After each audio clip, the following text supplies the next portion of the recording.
याकूब मेमन अब इस दुनिया में नहीं, 30 जुलाई को वो इस दुनिया में आया और अब 30 जुलाई को ही उसकी मौत की तारीख बन गई। अपने जन्मदिन की आखिरी सुबह आंखें खोलने वाले याकूब नए कपड़े पहनकर तैयार हुआ, धीरे धीरे फांसी घर की तरफ कदम बढ़ाए और फिर 30 मिनट तक मौत के फंदे पर झूलता रहा। देखिए याकूब की आखिरी सुबह। याकूब मेमन को अपने गुनाहों की सबसे बड़ी सजा मिल चुकी है। मुंबई में 1993 के सीरियल ब्लास्ट के मुजरिम याकूब को फांसी पर लटका दिया गया। बम धमाकों की साजिश रचकर 257 लोगों को मौत बांटने वाले याकूब के दिल में धमाकों के वो लम्हे गूंज रहे थे। शायद इसीलिए वो रात भर सो नहीं सका। जेल सूत्रों के मुताबिक अपनी मौत के सामने देखकर याकूब की नींद उड़ गई थी। जिस दिन उसने दुनिया में आंखें खोली थी वही दिन फांसी के लिए मुकर्रर भी हुआ। जेल में बंद याकूब के लिए 30 जुलाई 2015 की सुबह जिंदगी की आखिरी सुबह साबित हुई। जेल प्रशासन के मुताबिक नागपुर सेंट्रल जेल में बंद याकूब मेमन को 29 जुलाई की रात नींद नहीं आई। वो रात भर करवटें बदलता रहा, बीच बीच में उठकर बैठ जाता। वक्त बीतता गया। उगते सूरज के साथ याकूब की जिंदगी हमेशा के लिए खत्म होने वाली थी। जेल प्रशासन फांसी की तैयारी पूरी कर चुका था, इसीलिए तय वक्त के मुताबिक याकूब की मौत की घड़ियां तय होने लगी। सुबह 5 बजे सेल के बाहर सुरक्षा गार्ड ने याकूब को जगाया।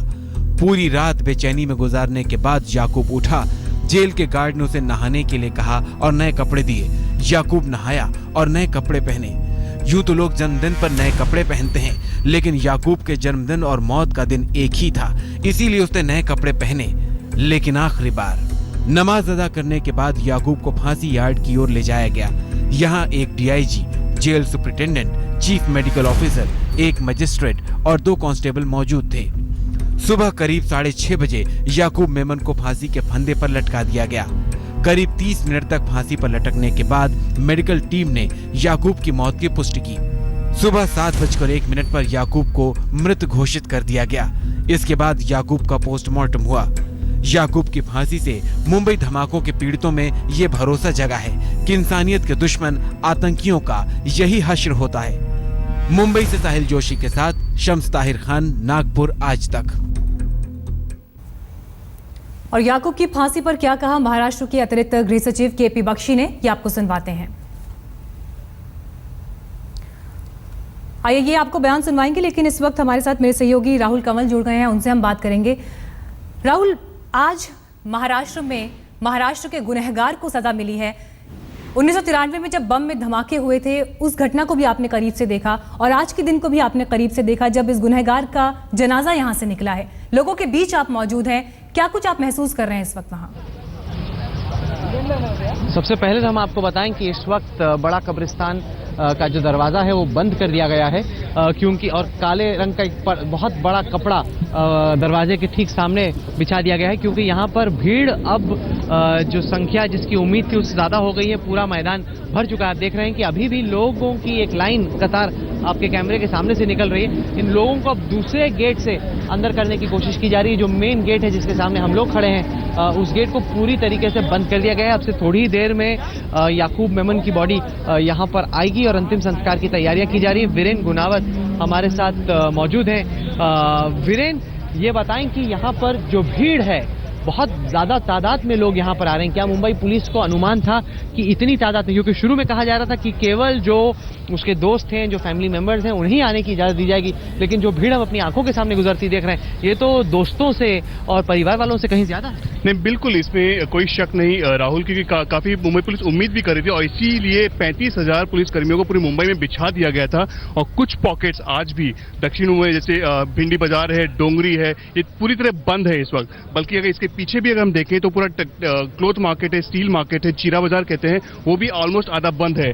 लेकिन जिस तरह से अभी भी आप सिंपैथाइजर जितने भी आ रहे हैं उसको देख के ऐसा लगता है कि कम से कम, हम थोड़ी देर पहले ये अंदाजा लगा रहे थे कि अंदर 1000 लोग हो सकते हैं, लेकिन ऐसा लग रहा है कम से कम 3 से 4 हजार ये पूरा खचाखच अंदर कब्रिस्तान भर जाएगा। पूरा प्रोसेस होने में राहुल कम से कम पौना घंटा लगेगा। पहले नमाज पढ़ी जाएगी, उसके बाद शव को दफन किया जाएगा। लकड़ी का पट्टा होता है, वो पट्टे को रख दिया जाएगा। उसके बाद कुरान पढ़कर, और ये भी कहा जा रहा है कि याकूब का नाम नहीं होगा। जो पूरा ओटा है, ओटा होता है, ओटा नंबर 20 है, लेकिन याकूब का नाम नहीं होगा क्योंकि शायद कहीं ना कहीं कब्रिस्तान की जो मैनेजमेंट है वो ये कहने की कोशिश कर रही है कि हम याकूब का नाम नहीं दिखाएंगे। हो सकता है कि उनके पिताजी के आसपास ही वो उनका शव हो। कहीं ऐसे नहीं कि वो हीरो बन जाए, क्योंकि अभी भी कई सारे जो व्हाट्सएप मैसेजेस चल रहे हैं जिसको लेकर काफ़ी यहाँ की मुंबई पुलिस सख्ते में है, परेशान भी है। उसमें कहीं ना कहीं इसको हीरो के तौर पे एक आतंकवादी है, लेकिन उसको प्रोजेक्ट एक हीरो के तौर पे किया जा रहा है। उसको लेकर पुलिस काफ़ी चौकस है और व्हाट्सएप पर, गूगल पर, SMS पर, ट्विटर पर, फेसबुक पर काफ़ी पैनी नजर है। बिल्कुल राहुल, और जिस तरह से अब लोग अभी भी हमारी आंखों के सामने आ रहे हैं, जबकि तक आधे घंटे पहले शव आ चुका है, हम बिल्कुल अंदाजा लगा सकते हैं कि यदि ये प्रोसेशन निकलता माहिम से लेकर अगर बड़ा कब्रिस्तान तक अगर आता तो वाकई में ये law and order situation Mumbai वासियों के लिए और मुंबई पुलिस के लिए बन सकती थी। और यही रीजन है कि राज्य सरकार ने एक एफिडेविट मांगा था, एक तरह से साफ तौर पे परिवार से कह दिया था कि हम इस शव को तभी देंगे जब आप मानेंगे कि आप प्रोसेशन नहीं निकालेंगे, इसका तमाशा नहीं बनाएंगे। तो ये हुआ है, डायरेक्ट बॉडी माहिम से लेकर यहाँ तक आ गई है और सीधा अंदर चली गई है। एम्बुलेंस यहाँ एक सेकंड भी नहीं रुकी है, पीछे के गेट से अंदर चली गई है।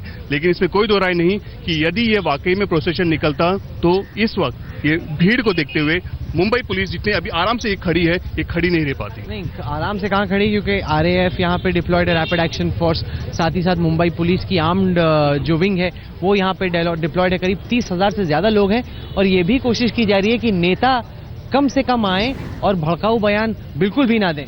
इसमें राहुल आराम की बात इसलिए है कि दो दिन पहले यहाँ जो जितने भी मौलाना थे और मुस्लिम कम्युनिटी के लोग थे, उन्होंने राकेश मारे के साथ मीटिंग की थी और उन्होंने कहा था कि याकूब का जब शव यहाँ पहुंचेगा तब यहाँ कोई लॉ एंड ऑर्डर सिचुएशन हम पूरी तरह बरकरार करेंगे कि यहाँ से कोई सिचुएशन तैयार ना हो। और यही रीजन है कि पुलिस वालों को भी कहीं ना कहीं एक उम्मीद है कि जो आश्वासन मुस्लिम कम्युनिटी ने दी है और वो कहीं ना कहीं यहाँ दिख रही है। बात जरूर माननी होगी और गौर करने वाली भी है कि कहीं पर भी भड़काऊ बयान, भड़काऊ नारे, इस तरह की चीज़ें नहीं हो रही हैं।